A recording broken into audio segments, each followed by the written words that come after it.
senhores telespectadores, hoje viemos a Guimarães. Bom, todos conhecem Guimarães com certeza. Guimarães é uma das cidades mais bonitas da península. Aqui no norte de Portugal não conheço outra que se lhe compare. Os monumentos, estas ruas medievais, a gente, uma gente fidalga, acolhedora, simpática, civilizada. Eu acho que o povo mais civilizado do norte de Portugal é este, aqui de Guimarães. Uma comida sempre muito bem feita. Podem crer, é uma festa vir a Guimarães. Tenho vindo numerosas vezes a Guimarães e sempre por essa alegria que me dá a cidade. Hoje vim por uma razão que não é alegre. Aqui há 2 ou 3 semanas, lá em Lisboa, fui a uma emissora de televisão fazer um programa. Bom, e era um programa daqueles muito animados. Ao meu lado havia um grupo de jovens estudantes, muito simpáticos, muito alegres, eram rapazes e raparigas, mas todos eles com uma exuberância e uma expansão. Eu gostei imenso do grupo e percebi, por aquilo tudo, era gente do norte, com certeza, deviam ser minhotos.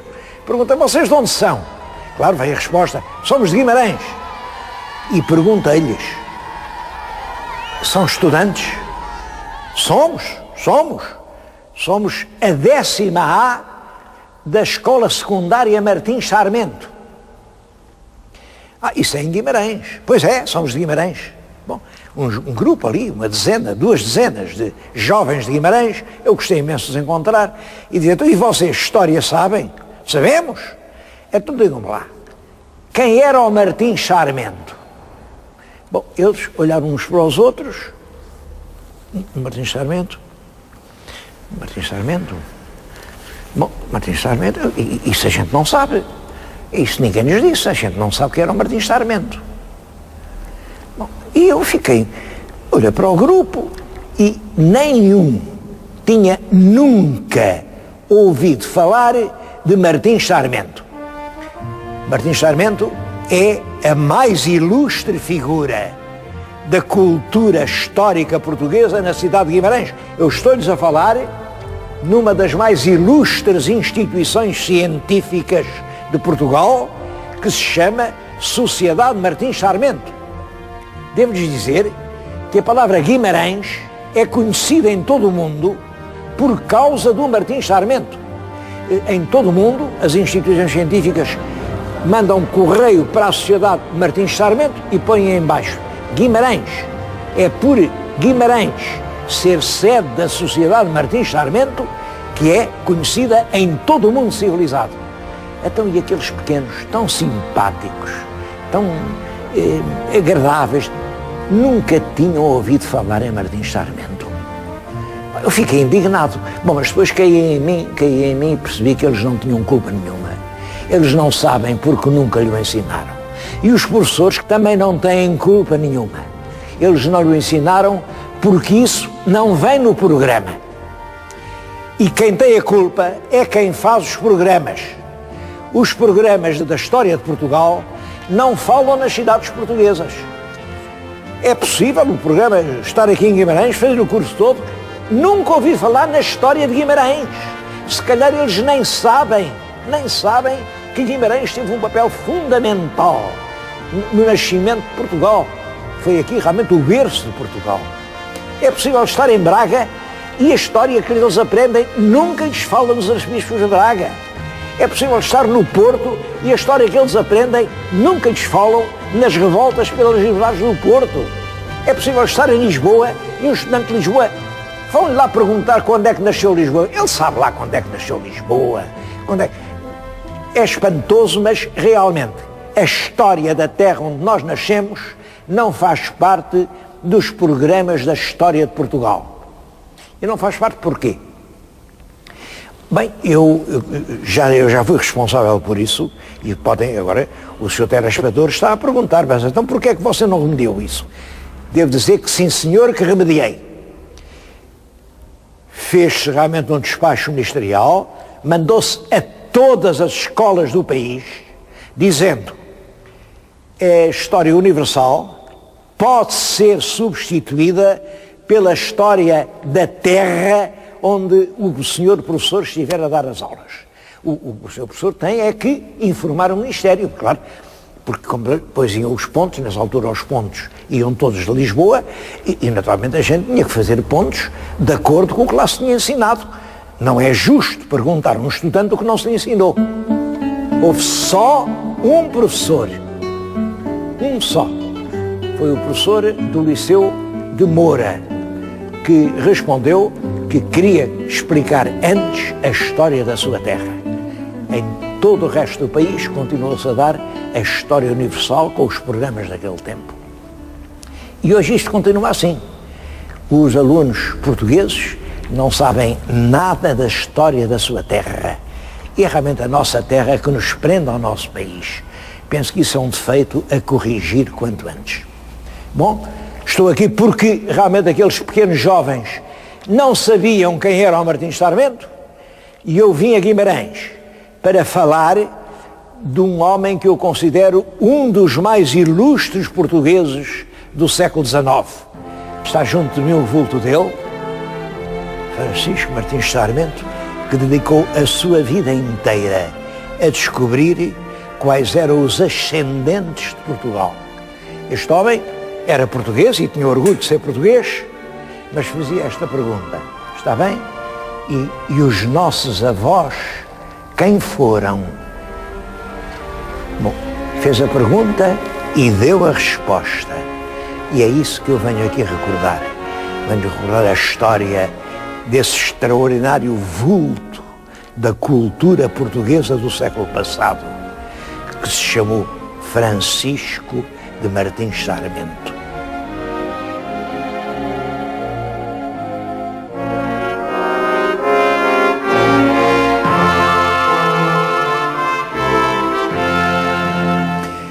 Francisco Martins Sarmento nasceu aqui na cidade de Guimarães e nasceu no ano de 1833. É um ano de guerra civil. Os portugueses andavam a matar-se uns aos outros. Era filho de gente fidalga. O pai dele era Moraes Sarmento, uma família muito ilustre em Portugal. A mãe era Martins, mas é curioso que ele nunca assinou Moraes Sarmento. Era Martins Sarmento e mais do que isso, em Coimbra, ele, como era rico, os pais mandaram de formar em Coimbra, ele formou-se em Direito e, aos 22 anos, ainda em Coimbra, publica o seu primeiro livro. Reparem, chama-se só F. Martins. Martins é o apelido da mãe. É um livro de versos aos 22 anos. Para fazer a ideia do livro, o primeiro poema, isso é curioso, o primeiro poema chama-se Guimarães. Este homem amou muito, muito sempre a terra em que nasceu. E sobre Guimarães, leia a primeira estrofe, diz isto. Eu sou, é Guimarães que fala, eu sou o berço vetusto do primo rei português.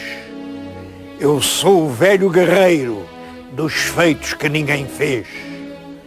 Ao furor de 1000 batalhas, o meu peito de muralhas opus com frio desdém. Bati o cão muçulmano e ao meu torvo olhar o espano, os montes do brodo além. Bom, isto continua por aqui fora e até há uma referência a Lisboa. Tu mesma, Lisboa, Cora, terra sem par na altivez, lembra-te que outrora, escrava, grilhões rojaste a meus pés. Sim, tu, desquerida Agarena, que dos combates na arena de um golpe só eu venci. E hoje, rainha, seja, mas na agonia não veja finar-me esquecido aqui. Bem, é a velha ideia de que os lá de baixo são mouros. Este livro, estes versos, como vêem, são mausotes. Isto é mausote, claro. Bem, e já nessa altura havia quem distinguisse livros bons, livros maus, E isso veio um crítico no jornal cá do Norte e disse que isto era muito mau, uma grande sova. Martim Sarmento fica indignado e exige que o escritor peça por escrito desculpa de ter dito mal do livro. Mas o escritor não pediu desculpa. Fez um artigo muito engraçado a dizer: bom, o senhor é rico, eu sou pobre, portanto que remédio tenho eu? Olha, sim senhor, peço desculpa só porque o senhor é rico, senão não podia. Bom, é claro, Sarmento ainda ficou pior, foi ter com ele e deu-lhe uma sova enorme. Às bengaladas, o homem foi parar ao hospital. Isso teve um efeito terrível. É que os jornais começaram todos a dizer mal de Martim Sarmento. Então bater no jornalista, agredir o sagrado representante da imprensa, da opinião do povo, a liberdade da opinião. Toda a gente disse mal de Martim Sarmento. E ele, coitado, aos 22 anos, viu-se metido no sarilho e disse: nunca mais escrevo um livro, nunca mais, nem uma linha, não publico mais nada. Bom, mas é claro que não pôde fazer isso. Ele voltou a escrever, ele veio aqui viver, aqui para muito perto de Guimarães, aqui para uma terra chamada Briteiros, que vai ser uma terra célebre. É claro, escrevia umas coisas, ainda teve umas guerras, havia aí um juiz muito mau, o juiz Seco.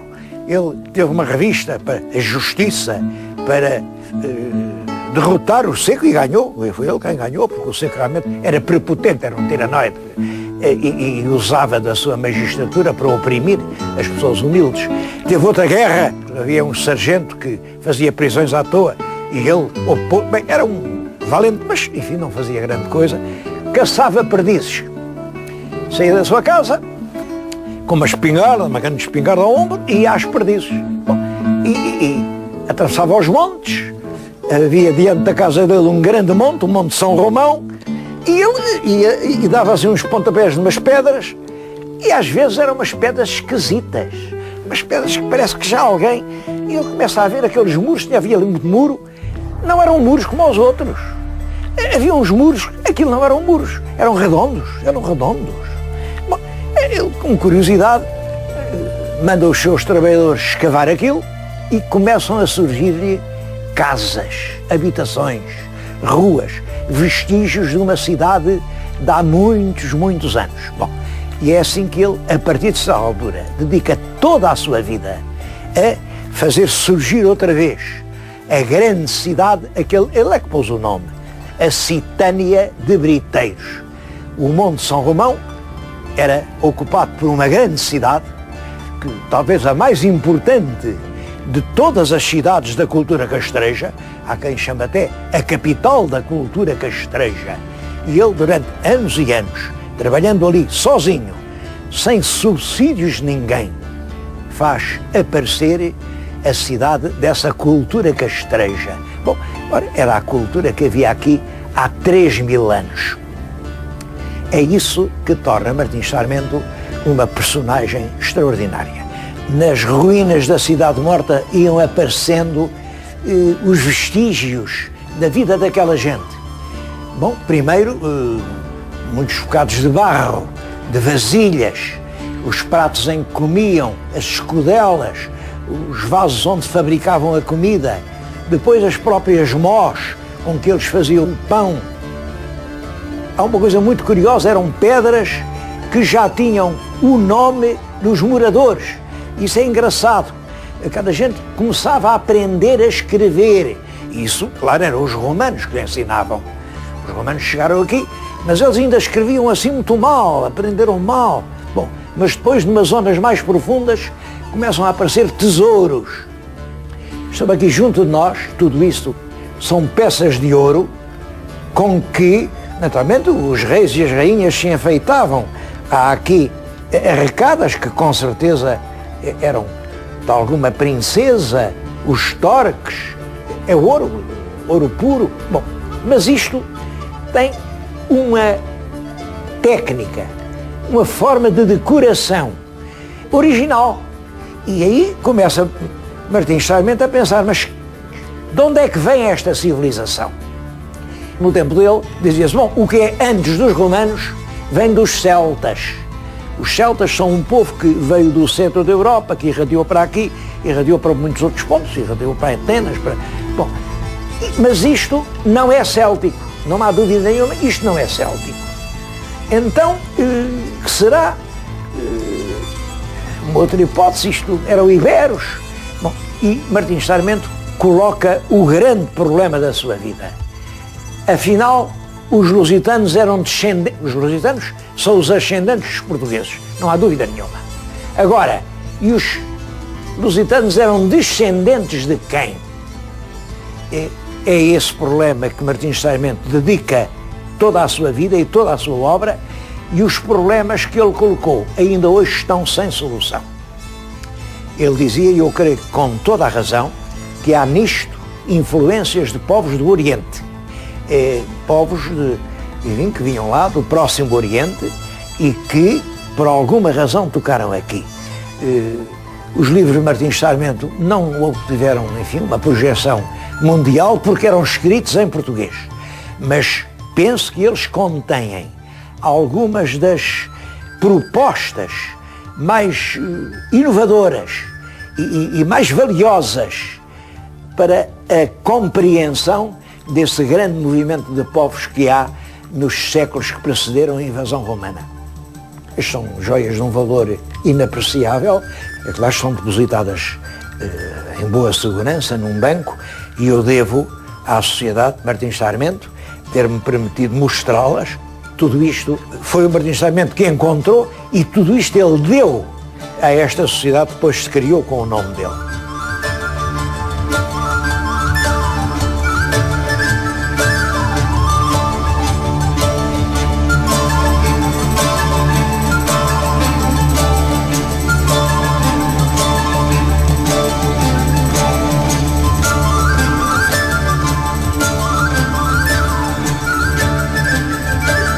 Pouco a pouco, ano após ano, naquele Monte São Romão, ia aparecendo realmente uma grande cidade, o que tinha sido uma grande cidade entre 3 e há 4 mil anos.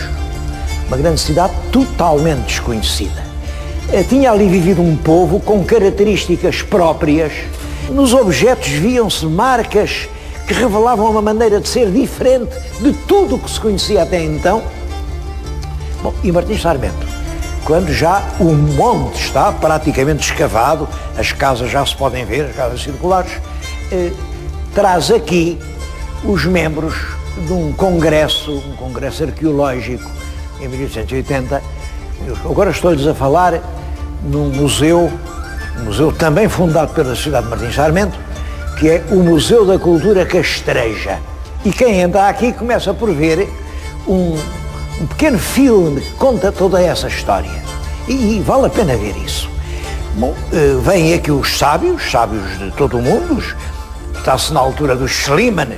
O Schliemann é o grande homem que faz as grandes descobertas de Troia, do Oriente. Bom, e aqui, ignorado de todos, também existe um Schliemann. Um Schliemann que, revolvendo aqui as terras das serranias do sul do Minho, encontra uma grande cidade que tem uma cultura que nem é grega, nem é romana, nem é celta, nem é ibérica, uma cidade diferente de todas as outras. Bom, em 1880 há um congresso arqueológico em Lisboa, vieram até cá acima, ele trouxe-os, vieram visitar isto e ficaram todos absolutamente assombrados com o que tinham visto. Bom, nessa altura o próprio governo da França dá ao nosso Martins Sarmento uma condecoração muito ilustre, dá-lhe nem mais nem menos que a Legião d'Honneur, a Legião de Honra. Poucos portugueses a tinham. Bom, e aí dá-se uma coisa curiosa. Os portugueses, que até então achavam que aquilo de andar, enfim, as escavações era uma mania lá de um tipo qualquer, isto até ao ponto de que tinham pedido ao chefe do governo, que era o Duque d'Ávila, uma condecoração de Santiago, para o Martins Sarmento, e o Duque d'Ávila tinha dito isto. Mas condecoração porquê? Então porquê? Eu entro condecorar um tipo que anda a fazer buracos. O Duque d'Ávila não sabia o que eram esses buracos. É evidente que não sabia. Todavia, devo dizer que o Duque d'Ávila era um homem, como político, a quem o país deve grandes serviços. Mas quando lhe falaram na condecoração, disse, o quê? Uma condecoração só para andar a fazer buracos? Nem pensar nisso. O governo da França pensou diferentemente e deu-lhe a Legião de Honra. Bom, aí, quando os portugueses veem que aquele homem tem a Legião de Honra, toda a gente se volta para ele, eis um grande homem, extraordinário e tal. Bom, surge um movimento em todo o país de admiração pelo Martim Sarmento. E aqui mesmo em Guimarães, um grupo de vimaranenses muito ilustres resolve criar uma grande instituição científica que é a Sociedade Martim Sarmento. Eu devo à Sociedade Martim Sarmento estar a fazer este programa aqui num sítio que também é muito importante. Estou-lhes a falar na própria casa onde o Martim Sarmento viveu durante muitos anos.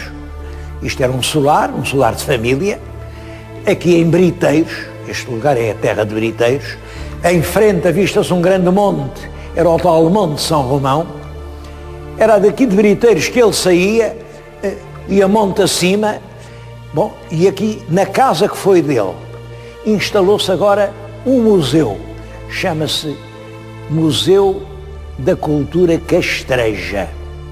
Este museu abriu há pouco tempo, abriu já este ano, em janeiro deste ano. Portanto, ainda não é um museu conhecido dos portugueses, é um museu que está ainda, aliás, no seu início. Estou-lhes a falar diante de um dos mais famosos monumentos da Citânia de Briteiros. Aquela pedra era a fachada de um edifício que os arqueólogos hoje pensam que era um balneário já com água quente, com salas de repouso e onde as pessoas entrariam por aquela entrada. Bom, é uma pedra que está cheia de decorações, toda ela, por isso chamam-lhe a Pedra Formosa, e é o mais importante, pelo menos o mais vistoso de todos os monumentos encontrados nas escavações ali da Citânia de Briteiros. Este monumento, este museu, isto fica a poucos quilómetros de Guimarães e também a poucos quilómetros de Braga, destina-se a revelar exatamente isto que eu lhes disse, a importância e a originalidade da cultura castreja. Bom, e o que nós devemos a Martim Sarmento é apenas isto. Esta cultura, aqui, no noroeste peninsular, que abrange todo este norte do país e a Galiza, esta região, é uma cultura original. É uma cultura que depois foi tocada pelos romanos. Claro, os romanos ocuparam isto e puseram a sua marca, mas existia antes dos romanos. Também tem influências dos celtas, mas existia antes dos celtas. De onde é que isto vem? É uma cultura original. Bom, e esta é que é a primeira fonte onde nasce Portugal. O nosso mais antigo ascendente é este povo. Olhem, o povo que construiu aquele balneário, o povo que tinha o seu principal centro naquela cidade que Martim Sarmento revelou e que ainda hoje é considerado o mais importante monumento da cultura castreja em todo o noroeste peninsular.